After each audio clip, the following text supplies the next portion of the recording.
I decided to let myself not fail at one thing today, and that is making a video. When your life feels saturated in failure, it makes every step like trudging through hardening concrete. And if you've ever lost a loved one, or ever lost love, if you've ever been betrayed or let go by someone you thought was a friend or a lover or a parent, it is so hard to feel like you can possibly keep going when it happens over and over and over, and you question who you are, and you go to therapy, and you question your choices. I've had a marriage, I've had children, I went for different careers. I was a celebrated author and hit the USA Today at one point. I had books that were #1 in their categories on Amazon. And yet, within the past 7 months, I have been working so hard to resurrect some of these books, and it's not happening yet. I have put out so many resumes for online work, and it hasn't happened yet. There are times when I wholeheartedly believe that God or the universe or spirit is guiding me and helping me. And then there are those times when I feel like a little speck on this big blue planet that is overlooked, uncared for, unloved, and not right in the world.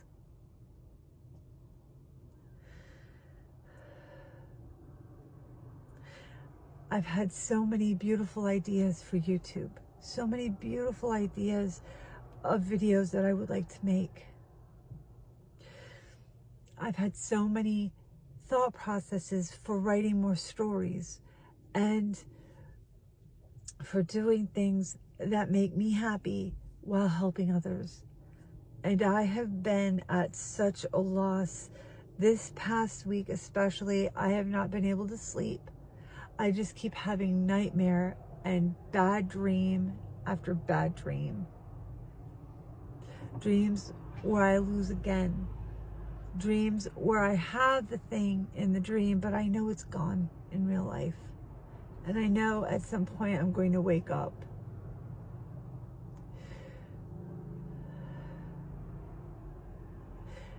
I was just sitting here wondering, what do I do? Where do we go from here when you feel and realize you are on absolute rock bottom? I live in this car. I do not want to live in this car. I do want to live in a stand-up van and be able to move around and be able to rent a place from time to time to work.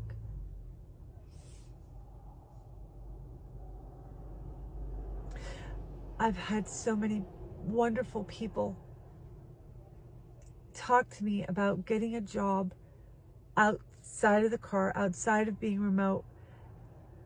And I know how close that is to not being able to say no. But I don't think some of those people understand.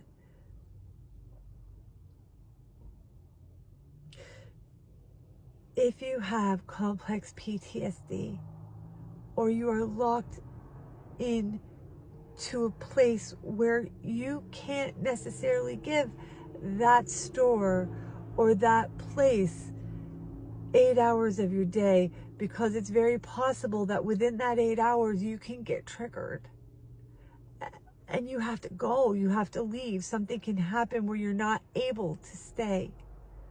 Or those stores want you to give them at least a 6-month commitment, if not more. But you know you can't do that, because you don't even know if you're going to be able to handle the day-to-day. I am amazing at project-based work. I can get it done. I can get my stuff on time. I do good quality work. And I'm tired right now because I just keep feeling like the rugs keep getting pulled out from underneath me. I have not slept. And I feel for people who are in this situation. And I understand how people get to a place where they have absolutely nothing and they can't get up. They can't pull themselves out of that place. And I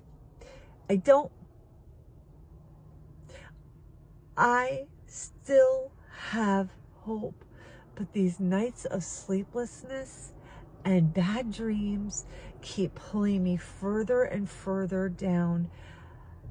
There's a quote in Anne of Green Gables. I don't know if any of you have ever heard of that. It is a series of novels. It is also a TV series from the 80s. And Anne looked at Marilla and this orphan who's living with this new family and says that she was in the depths of despair. And she asks the woman who's now her guardian, have you ever been in the depths of despair? And her guardian Marilla said, no, because to be in the depths of despair means that I would have to not believe in God.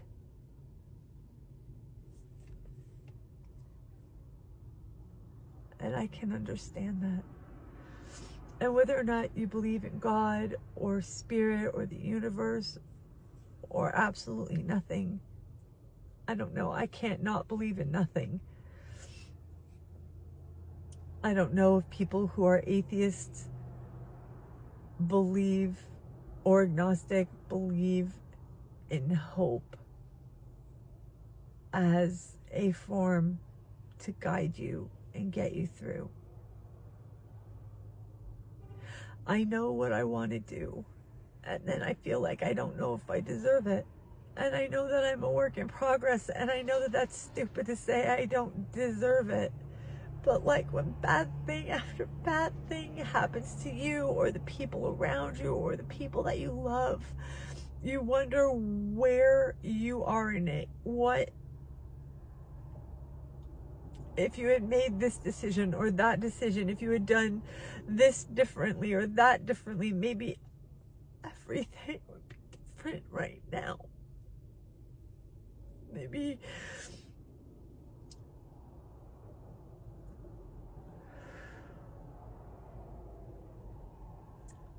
I'm gonna put this up.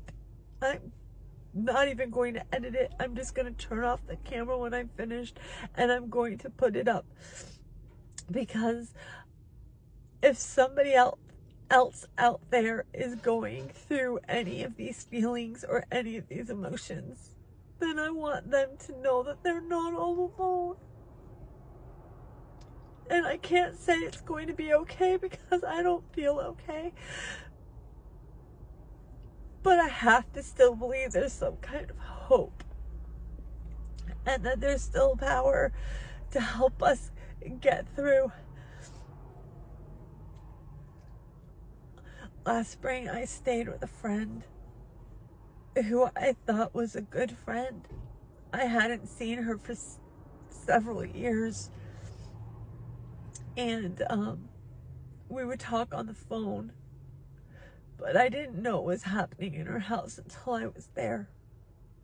Her 9-year-old daughter would stay in the house and often cook her own meals, or her husband would not cook meals until like 11 o'clock at night.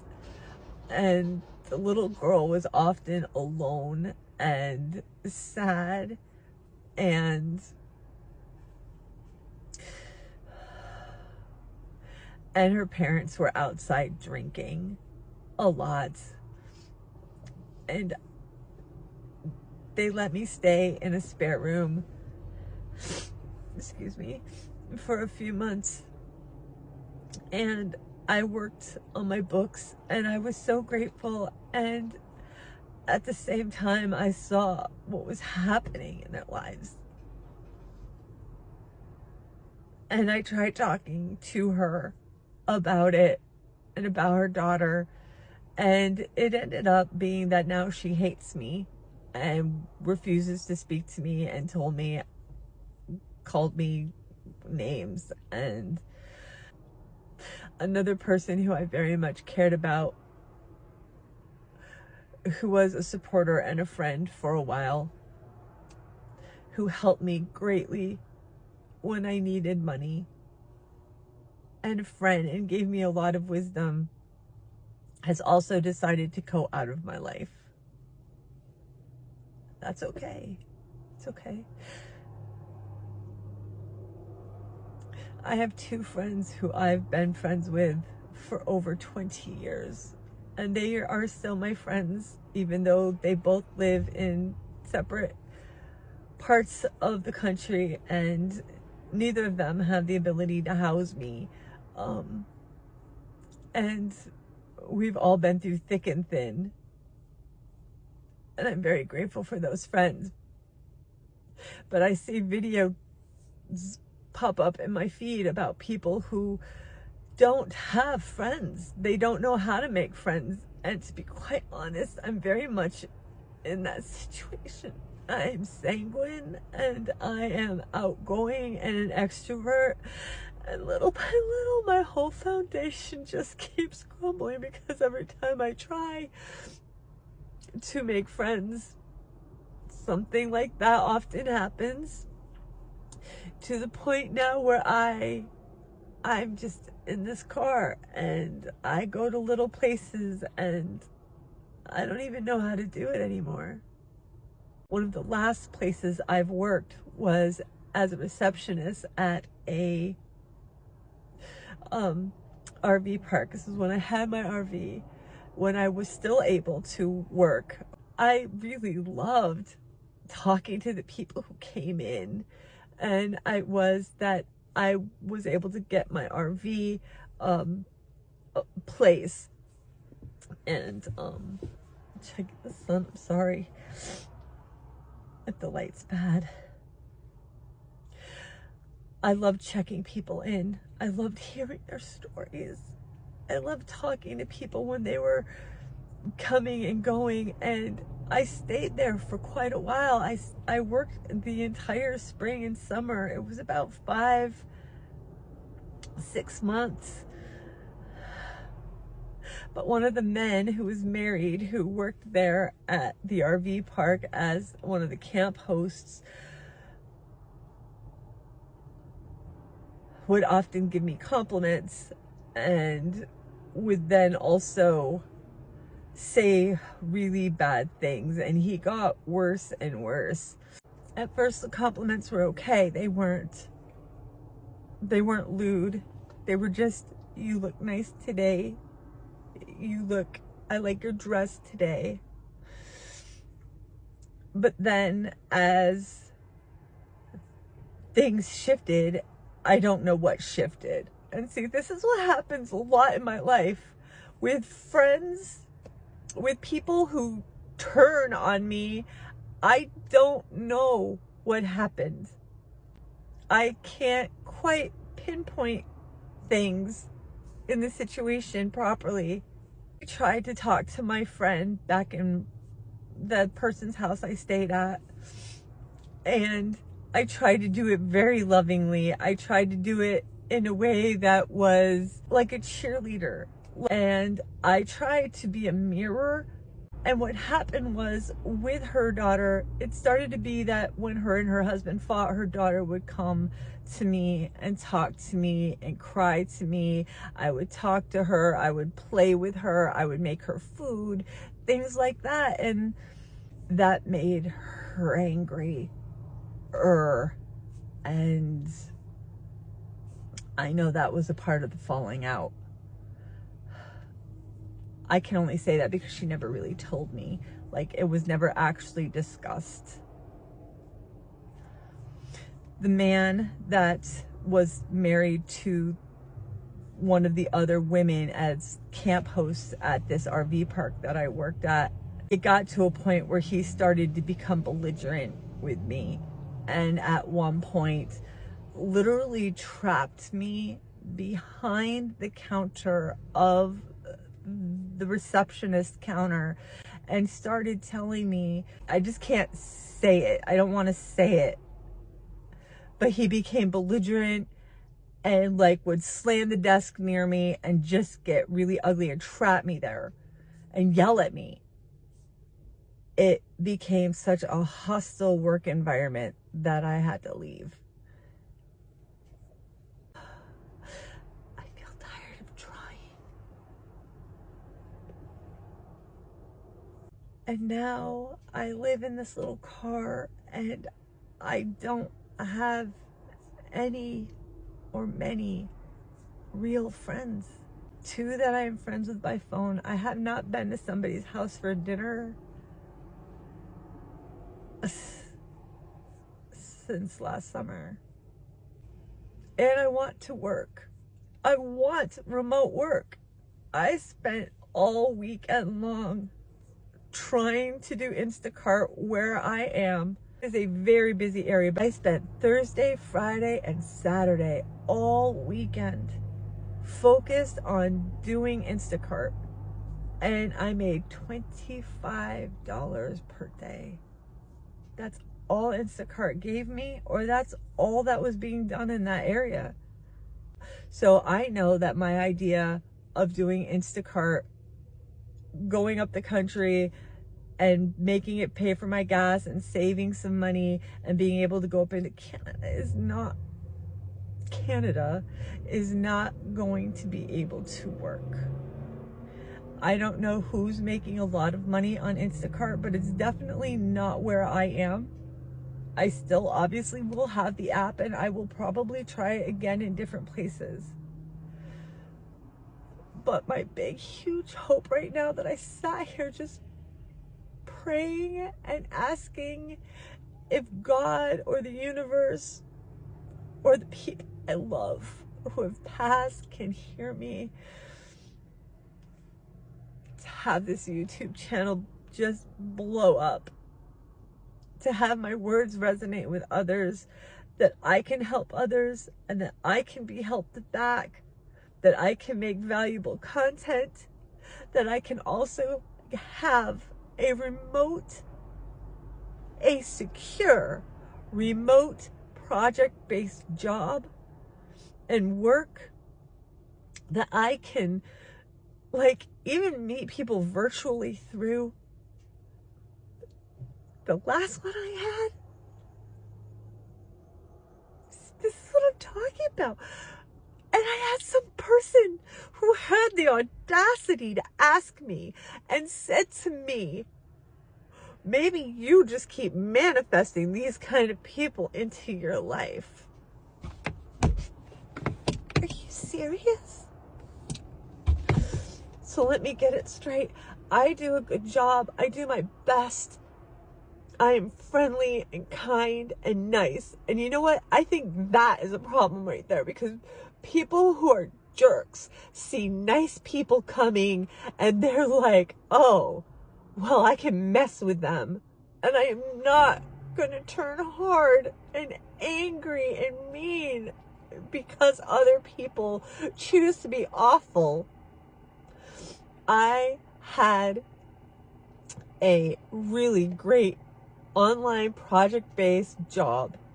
This was a university internship where I was working for this company, and I contacted the guy that I had been working for in it before he got transferred to a different position in that company. And the first thing I asked him was for a letter of recommendation so that I could start applying at other jobs, because my hours have been cut so dramatically and drastically. I am only making like $300 per month now. I can't survive on that. And I told him, I said, and if it's possible, if you have anything going on in your department where you need help, I would love to, come into that department and work. And he's like, okay. He's like, that's cool. He's like, do you have a picture of yourself you could send me? I mean, I know that we've had a lot of talk that we've done back and forth on Zoom calls for work, but I'd really like to, see your photo. I was like, okay. So I sent him a photo. He's just like, you're really pretty. I just think that's crazy, because I personally, I don't see that. I don't feel that anymore. I feel like an invisible woman most of the time. But here he was. You're so pretty. Okay. All right. What does that have to do with me getting a letter of recommendation? Next thing I know, he wants to do chatting. So we start chatting. And at first I'm like, well, he's just being kind of flirty. That's not bad. I don't mind that attention totally. Okay. Where is he going with this? This is the man that hired me for the internship while I'm a mature student at my university, and he tried to start talking about bedroom things and wanted me to send him more photographs. I told him, thank you, but I am unable to do that, and I am not okay right now. I live in my car. I'm trying to find work. I need help. I can't do that, but could you please send me the letter of recommendation? Guess whether or not he sent me that letter? He didn't. And guess whether or not he gave me any other kind of job position? No. Nope, he didn't. So check. There's another one.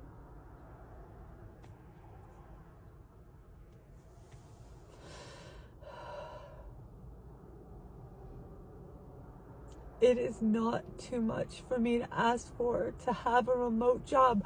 Millions of people have remote jobs around this country, around the world, and they travel and they go places. They're not just put in one spot, because I know I can't physically do that. Emotionally and mentally, I can't do that. I still do believe in my books. I still do believe in my YouTube channel. I still do believe in my website. I just had Google say, hey, now that you're verified for YouTube, you're going to get ads on YouTube, and now you can put ads on your website. I am so thrilled. And all this week, I've been able to do nothing with it yet, because I've just had nightmare after nightmare and bad dream, not enough money, really wishing I could just get a hotel room for one night and just, if I have it, it's not even like I'd relax, except for maybe taking a bath. I would not relax. I would be happy, and I would feel relaxed and secure in the sense that I have a place, that I'm not just sleeping in the car somewhere, but I would get stuff done. And I really feel like I could focus. This is not too much to ask for a remote-based, project-based job, so that I can do that and continue to build these other streams, these other things that I want to make and create.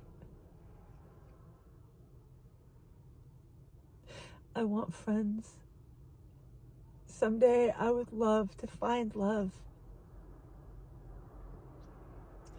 I want to be financially secure. These are not things that these are things that are like human rights. To feel love, to feel friendship, to have enough money to be able to pay your bills, let alone just have enough.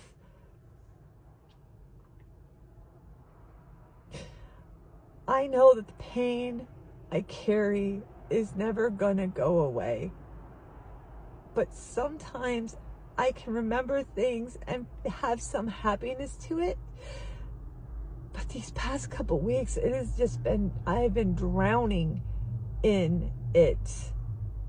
And if you have PTSD or you have pain or loss in your life and you hear what I'm saying and you can relate, I am so sorry.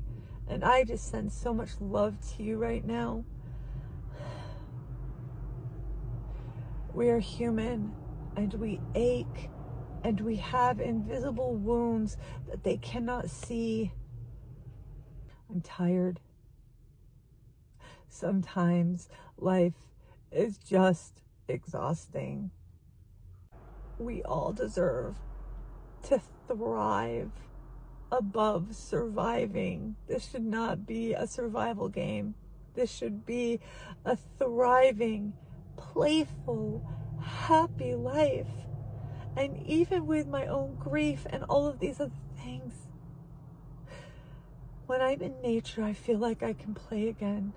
I'm close to a state park and I'm allowed, you're allowed to like park there and I can just walk through and look at all the RVs and the other campers and smell the smoke from the campfires and walk Perseus and just look at the little yellow flowers that are growing all around through the trees. And in that moment and in that time frame, I just feel such peace. And we can't give up because this is the life we've been given. And of all the rough stuff, there's still this beauty. Like the flowers I mentioned, this beauty in life. The love I have with my children. Seeing love between others. I saw an older married couple the other day and they were just holding hands with each other, walking and talking, and they were adventuring. They have a van. I didn't meet them, but I just thought to myself, that's what I want someday. I just wish we could all heal from the rejections that we've had, from the pain that we have faced, that we can all connect with honest, caring, kind people who are not users, who don't want to take advantage of you. I hope for healing for all of you, for myself, happiness, joy, and love, and that we can break the cycles that we find ourselves in. I am still in this car after a year and a half. I'm very much at rock bottom and still holding on to my shreds of hope. And if you are going through it, I share my hope with you. Much love, friends.